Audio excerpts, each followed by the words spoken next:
March 14, Bloody Moon, sa umaga ay gawin niyo po ito kapag po ikaw ay maliligo. Dahil sinasabi nga po nila, ang March 14 na full moon, yan po ay Bloody Moon. Maaaring kapag hindi ka gumawa ng pampaswerte, or wala kang mga pang-attract ng swerte, or wala kang pantaboy ng mga kamalasan, ay maaaring malasin ka sa mga araw na yan. At yan po ay magtutuloy-tuloy hanggang matapos ang taon ng 2025. Kaya mas mainam mga bossing ko ay makagawa ka ng ganitong mga pamamaraan. Sa umaga naman po ng March 14 na Bloody Moon, ang ipampapaligo ninyo ay kumuha ka ng kaparanggot na asin at ilagay ito sa timbang tubig.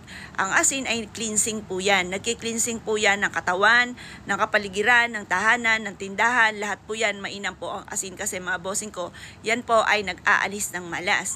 Na maaaring ikaw ay malasin sa March 14 na Bloody Moon. Kaya mas mainam mga bossing ko ay kayo po ay meron pong pantaboy ng malas para hindi ka kapitan ng malas. Para pag nakalipas na ang Bloody Moon ng March 14 mga bossing ko, imbis sa kamalasan ay kakapitan ka naman ng suwerte. Wala kang ibang gagawin kundi maglalagay lang ng kapranggot na asin sa timbang tubig na pampaligo ninyo.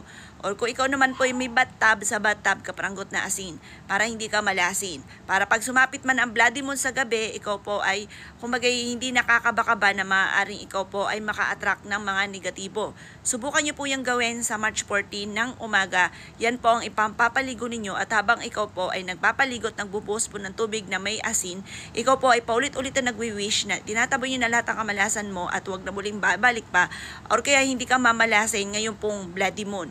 At imbis po na kamalasan ay puro kaswertehan ang darating sa inyo. Ganon ang inyo pong gagawin na walang gamit na sana, direct to the point.